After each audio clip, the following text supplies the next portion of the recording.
IBM has opened a spiffy new training range for federal agencies who want to sharpen their cybersecurity chops. The X-Force Cyber Range is right in downtown Washington, D.C. IBM says it's designed for both federal executives and technical security leaders. Here with the details, the leader of IBM's X-Force Incident Response Practice, Troy Bettencourt.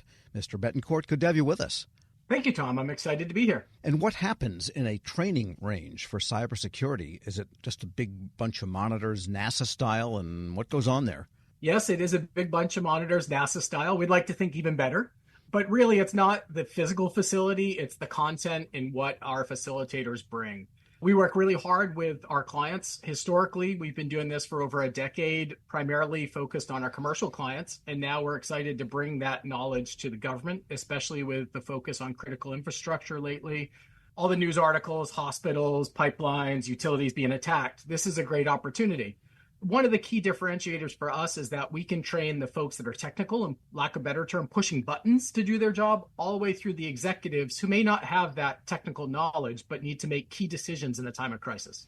All right. And what is the content? Say someone goes for some training or sharpening up and you're sitting at a PC. What happens? What do they see and what do they do to get better at dealing with cyber attacks, I guess? Yeah, great question. A little bit of secret sauce there, but generally the idea is we work with our clients and figure out a scenario that'd be impactful to them. Most clients, it's ransomware. As we know, that's disruptive. So then we build a scenario out that we have what we call injects. So we did a recent one for some government clients, and it was travel focused, and it was around disruptions to the airlines. So there was social media sentiment that was plummeting, and they were mad at the federal government and at the airlines and at TSA because wait times were an hour. Threat actors will call in. They're role players. We have actors that'll call in and pretend to be the bad guys or gals and threaten them. We will do media interviews. Nobody of your caliber, Tom, but we have folks that'll pretend to be reporters and they will grill public relations folks or executives around how they're responding. And it's not about the technical response. It's about how the business or the government organization handles it and reinstills confidence in the public that they're taking care of the incident and communicating well. So you deal also then with the reputational aspects of cybersecurity breaches. Absolutely. And honestly, that's huge. An organization can do a great job technically responding to a critical incident, but if they don't manage it well at the executive level, that could introduce, from a commercial perspective, concerns from shareholders. If it's government, obviously everybody's a shareholder in government. And a great technical response can be mishandled without good executive response. And that's really our sweet spot. Although we can train the technical folks, and we do, and we have great offerings, where we see us different is we train the non-technical folks how to handle a critical incident. And just getting to the technical level for a moment, though, a ransomware attack, you would know about it by result of an email saying, guess what? Or would you see something on your system and then wait for the answer because somebody's got to email you at some point to tell you where to send the ransom Bitcoin or whatever the case might be. What does the state of the art look like in terms of what it is someone would encounter at the system level and what they would have to do? Just, give us the bare bones there. It's a great question. How they find out can vary. Sometimes a ransom note pops up on every system in the environment. That's a pretty easy one, right? It self-discloses. Sometimes a government partner might call, the FBI or CISA, and they know that they're monitoring a threat group and that they've hacked an organization. In some cases, the threat actors will call directly to the company and threaten them, call the CEO or even shareholders. So there are many different mechanisms, and that's part of what we introduce into these scenarios is for them to consider all of them as decision makers. And I guess it is wise to talk about the public response and so on because, for example, the hospital and inter-organizational payment transfer system right now has been hacked, and that's been a problem for, I think, a month now or so in the commercial sector of healthcare delivery because of the United Healthcare subsidiary attack. So these things do have public consequences. They absolutely do. Critical infrastructure isn't just government-owned infrastructure. It's public-private partnerships, and it's private entities that provide core fundamental services, utilities, rail, transportation. So it's very key that we bring all those partners in and help them learn how to respond to an incident of this nature. We were speaking with Troy Bettencourt. He's leader of IBM's X-Force Incident Response Practice. And what is the basis on which government agencies can come in and do this? Do they give you a credit card and they get an hour there? Or does it work on some other basis?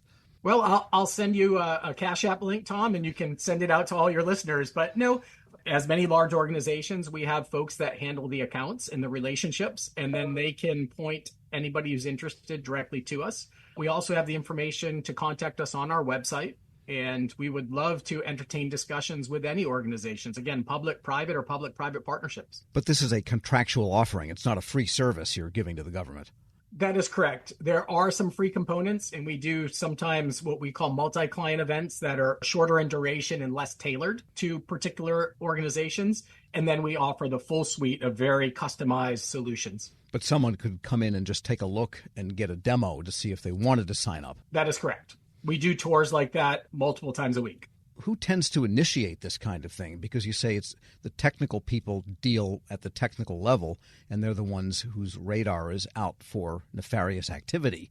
But yet it's really the program owner who may have his or her mind on a million things. And so who should initiate the type of engagement that would help train the executives that may not even know they need to be trained in this kind of thing? It's a great question. In most organizations, there's a role, Chief Information Security Officer or similar, and they're usually the interface from the technical to the executives.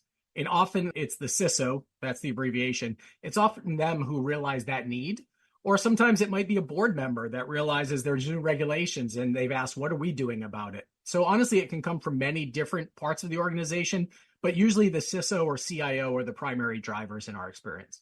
And just looking at this market generally, from your point of view, there are a number of rulemakings in process now, planned with respect to the reporting requirements of industry to report to their respective federal agency through the critical infrastructure channels overseen by DHS, CISA, plus a lot of other agencies, energy and commerce and so on. So therefore, it's a moving target. Do you keep up with those changing regulatory part of it as well as the changing technology aspect of cybersecurity? Absolutely. It's necessary for our clients. Again, whether commercial or government, they're subject to different regulatory requirements, and they're always a moving target. You know, the EU just introduced their new AI legislation. You're mentioning the critical infrastructure regulations that'll be coming out, SEC last year. So we have to stay on top of all of that. One of the beauty is that the IBM X-Force consultancy has offensive security, incident response, and threat intel. So we're constantly dealing with real-world incidents on a daily basis. And all of that informs what we do in the cyber range so that we do stay on top of trends and regulation. Every week, we're changing content. And what is the current best practice or best thinking with respect to countermeasures when someone is attacked? That is, reaching out and maybe zapping their server. That's probably outside of the legal ability of most organizations, but that's a moving target also, isn't it? It is. And really it comes out in, thank you, because it shows why the range is important. It's about the preparation ahead of time. I once had a wise executive tell me you have 2 times to test your critical incident plan. You can schedule it or the threat actors or attackers will. We would rather work with our clients to go through a fake exercise or a simulation rather than having to do it after the fact. At that point, everything is on fire and we're just trying to put the fires out and guide them to a successful resolution. And that varies by client because they all have different business imperatives or regulatory guidelines they're subject to. But can any agency reach back out in the direction of the attacker and launch countermeasures? That's when I need to dodge that answer, to be honest, Tom. There are some legal considerations, and depending on what government agency you may be part of, there are different oversight requirements and capabilities there. Technically, it's possible. Whether or not it's advisable or legal is an entirely different matter. Yeah, check with your general counsel before doing that, right? Exactly. Don't ask IBM. Anything else we need to know about that range? Is there a good coffee espresso machine in there, that kind of thing? There is not a great espresso machine. We do have a coffee maker, and if we have anyone attend, we cater the event and make sure that they are fed and not falling asleep. A lot of great other things. We have a hacking demo. People can break into a server room and figure out how to bypass security and locks.